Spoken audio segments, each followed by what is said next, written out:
எவ்வளோ லட்சத்துக்கு ஒரு காரை வாங்கலாம்? 7 லட்சத்துக்கு வாங்கலாமா, 10 லட்சத்துக்கு வாங்கலாமா, இல்லை 20 லட்சத்துக்கு வாங்கலாமா அப்படிங்கிற ஒரு கேள்வி இருக்கு.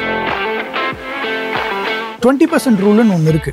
அதாவது நீங்க கார் வாங்க போறீங்கன்னா கண்டிப்பா 1.5 lakhs 2 lakhs இல்லை 3 lakhsக்கான கார்கள் வந்து ப்ரீ ஓன்டு கம்பெனிஸ் கிட்ட இருக்கு. ஆல் டைம் நீங்க 0 depreciation இன்சூரன்ஸ் வாங்குறது தான் ரொம்ப ரொம்ப முக்கியம்.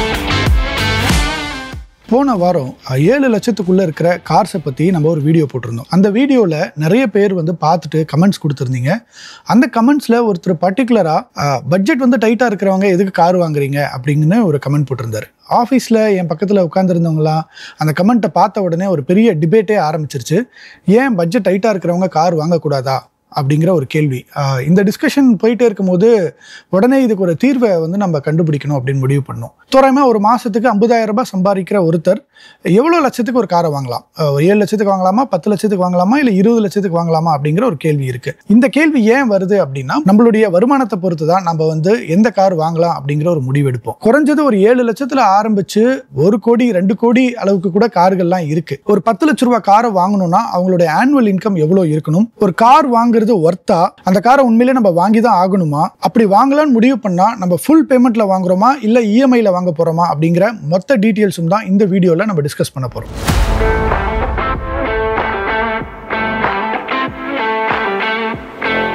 நம்ம எல்லாருக்கும் கண்டிப்பா ஒரு கார் வாங்கணுங்கிற ஆசை இருக்கும்.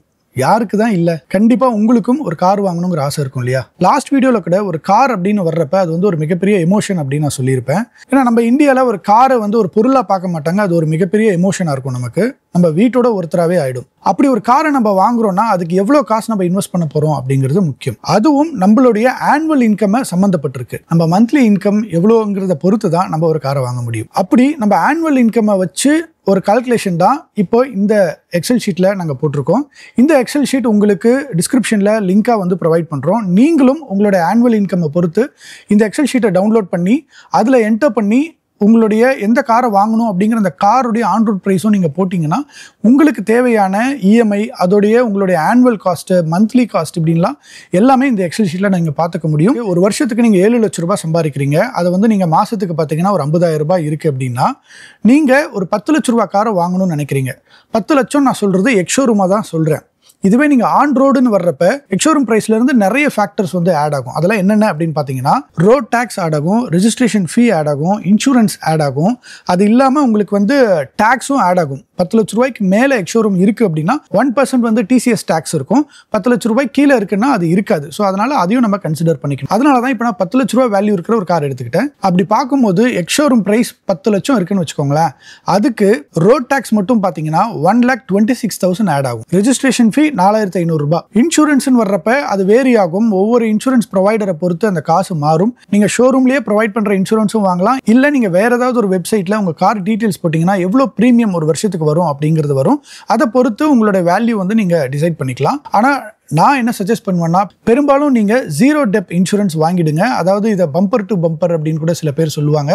இது என்னன்னா 0 டிப்ரிசியேஷன். அதாவது உங்க கார் ஆக்சிடென்ட் ஆகுது அப்படின்னா அது ரிப்பேர் ஆகிற செலவு மொத்தமே அந்த 0 டெப்ல கவர் ஆயிடும். ஸோ அதனால ஆல் டைம் நீங்க 0 டிப்ரிசியேஷன் இன்சூரன்ஸ் வாங்குறது தான் ரொம்ப ரொம்ப முக்கியம். ஸோ அது பார்த்தீங்கன்னா கிட்டத்தட்ட ஒரு 30,000 வந்து ஆட் ஆகும். அதர் சார்ஜஸ், ஃபார் எக்ஸாம்பிள் டோலுக்கு ஒரு 500, அப்புறம் எக்ஸெட்ரா அக்சசரிஸ், இதெல்லாம் சேர்ந்து ஒரு கணிசமாக ஒரு அமௌண்ட் ஆட் ஆகும். இதெல்லாம் சேர்த்து பார்த்தீங்கன்னா கிட்டத்தட்ட 2 lakhs ஆட் ஆகிடும். ஸோ உங்கள் காரோட ப்ரைஸ் 10 lakhsனா நீங்கள் அதை ஆன் ரோட் ப்ரைஸ்ன்னு வர்றப்ப 12 lakhs ஆகிடும். இப்போ நம்ம கார் வாங்கணும்னு முடிவு பண்ணியாச்சு. அதோட காஸ்ட், அதோடைய ஆன் ரோட் ப்ரைஸ் 12 lakhsன்னு ஆயிடுச்சு. இப்போ வந்து நம்ம இஎம்ஐயில் வாங்கணுமா இல்லை ஃபுல் பேமெண்ட்டா அப்படிங்கிற ஒரு கேள்வி இருக்குது.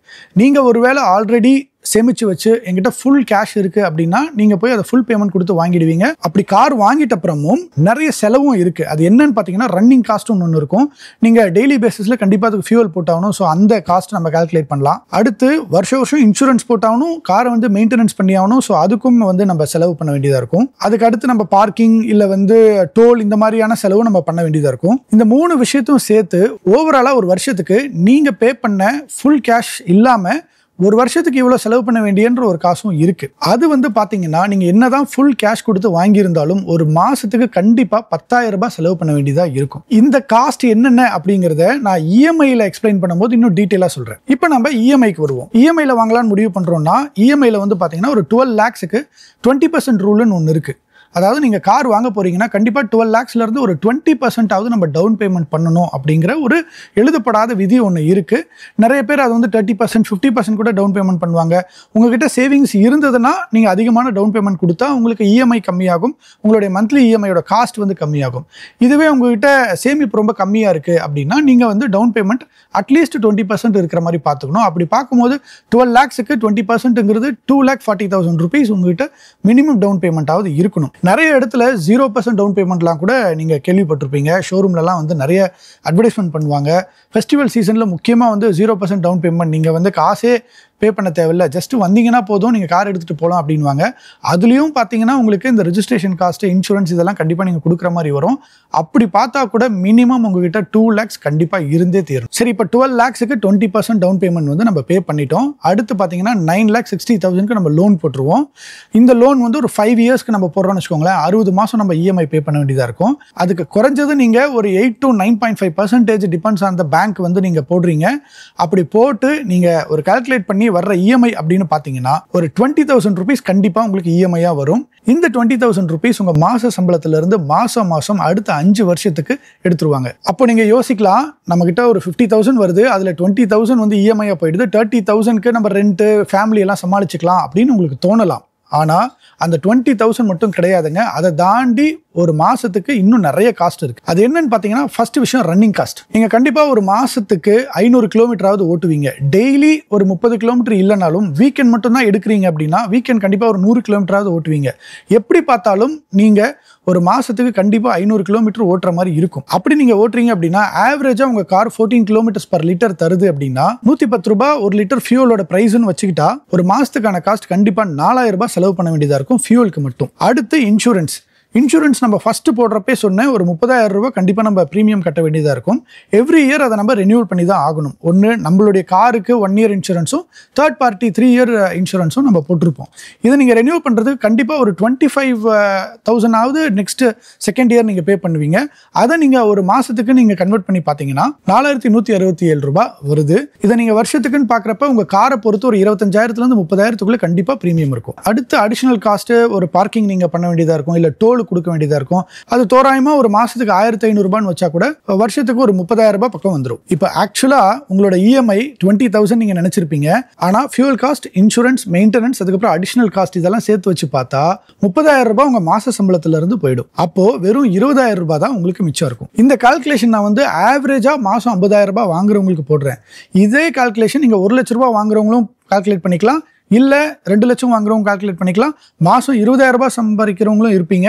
நீங்களும் அந்த 20,000 ரூபாய்க்கு எவ்வளோன்னு நீங்கள் கால்குலேட் பண்ணிக்கலாம். இந்த கால்குலேஷன் படி நீங்கள் வாங்கியிருக்கிற லோன் வந்து 5 years. ஸோ நீங்கள் 5 years இஎம்ஐ கட்டி முடிக்கிறப்ப மொத்தமாக ஒவ்வொரு வருஷமும் நீங்கள் எல்லா காஸ்ட்டும் சேர்த்து 20 லட்சம் ரூபாய் செலவு பண்ணியிருப்பீங்க. நீங்க வாங்கின கார் வந்து 12 லட்சம். ஆனா 5 வருஷம் கழிச்சு அந்த காருக்காக நீங்க செலவு பண்ண காஸ்ட் பாத்தீங்கன்னா 20 லட்சம் ரூபாவா இருக்கும். அதை நீங்க அப்படியே ஒரு வருஷத்துக்குன்னு கன்வெர்ட் பண்ணி பாத்தீங்கன்னா ஒவ்வொரு வருஷமும் 4 லட்சம் ரூபாய் நீங்க உங்க காருக்காக செலவு பண்ணுவீங்க. நீங்க ஒரு வருஷத்துக்கு 7 லட்சம் ரூபாய் சம்பாதிக்கிற ஒரு ஆளா இருந்தா அந்த 7 லட்சம் ரூபாயில ஒரு காருக்காக 4 லட்சம் ரூபாய் ஒதுக்கணுமா அப்படிங்கிற கேள்விதான் நம்ம எல்லாரும் நம்மள கேட்டுப்போம். அப்படி என்னால ஒதுக்க முடியாது, என்னால வந்து ஒரு 2 லட்சம் ரூபாவோ இல்ல 1.5 லட்சம் ரூபாய் ஒதுக்க முடியும் அப்படிங்கிறவங்க, இல்ல ப்ரீ பிளான்டா ஒவ்வொரு வருஷமும் 1 லட்சம் சேர்த்து ஒரு 3 லட்சம் ரூபாய் சேர்த்து வச்சிருக்கிறவங்க புது கார் வாங்க முடியாதுன்னு நினைக்கிறதுனால தான் 1.5 lakhs 2 lakhs இல்ல 3 lakhsக்கான கார்கள் வந்து ப்ரீ ஓன்டு கம்பெனிஸ் கிட்ட இருக்கு. அந்த காரை வாங்கிட முடியும். ஸோ அதனால மாசம் நம்ம எவ்வளவு சம்பாதிக்கிறோம், அது ஆனுவல் சேலரியா எவ்வளோ இருக்கு, அதுக்கேற்ற மாதிரி நீங்க இந்த எக்ஸல் ஷீட்ல உங்க இன்கம் போட்டு அதுக்கேற்ற கார் வேல்யூ போட்டீங்கன்னா அது எவ்வளோ காஸ்ட் ஆகுது, ஒரு வருஷத்துக்கு எவ்வளோ செலவாகுது அப்படிங்கிற கணக்கும் டீட்டெயிலாக உங்களுக்கு வந்துடும். ஆப்வியஸ்லி நிறைய பேர் கேட்பீங்க, ஒவ்வொரு வருஷமும் கண்டிப்பாக எனக்கு சேலரி இன்க்ரீஸ் ஆகும்ல, அப்போ எனக்கு காஸ்ட் கம்மியாகும் தானே அப்படின்னு நீங்கள் கேட்பீங்க. தோராயமாக ஒரு கம்பெனியில் நீங்கள் ஒரு சேலரிடு பர்சனாக இருந்தால் குறைஞ்சது ஒரு 3% 4% ஹைக்கில் இருந்து ஒரு மேக்ஸிமம் 8 to 10% ஹைக் தருவாங்க.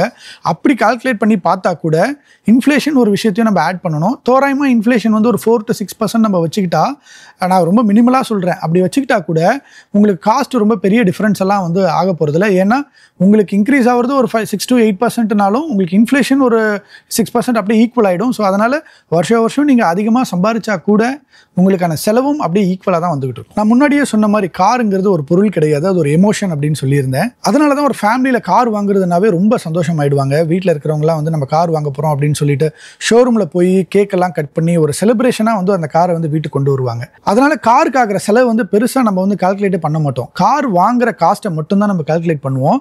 12 லட்சம் ஆச்சுங்க, அதுக்கு இஎம்ஐ 20,000ன்னு நினச்சிருவோம். ஆனால் அதையும் தாண்டி நிறைய காஸ்ட் அதில் இன்வால்வ் ஆகிருக்கு. அப்படி நம்ம அதை கால்குலேட் பண்ணி அதுக்கான பிளானிங்கை நம்ம போடலை அப்படின்னா கண்டிப்பாக மாதம் பட்ஜெட்டில் நமக்கு அடி வாங்கும். அது ஒரு வருஷத்துக்குன்னு வர்றப்ப இன்னும் பயங்கரமாக அடி வாங்கும். திடீர்னு இன்சூரன்ஸ் ப்ரீமியம் வந்து ஒரு 30,000-40,000 கட்டணும் போது அது ஒரு மிகப்பெரிய பொருளாதார சிக்கலை ஏற்படுத்தும். இதெல்லாம் கால்குலேட் பண்ணி யாராக இருந்தாலும் ஒரு காரை வாங்கிட முடியும். நீங்கள் எந்த பட்ஜெட்டில் இருந்தாலும் அதுக்கான கார் மார்க்கெட்டில் அவைலபிளாக இருக்குது. அது 1 லட்ச ரூபாவாக இருந்தாலும் சரி, இல்லை 1 கோடியாக இருந்தாலும் சரி.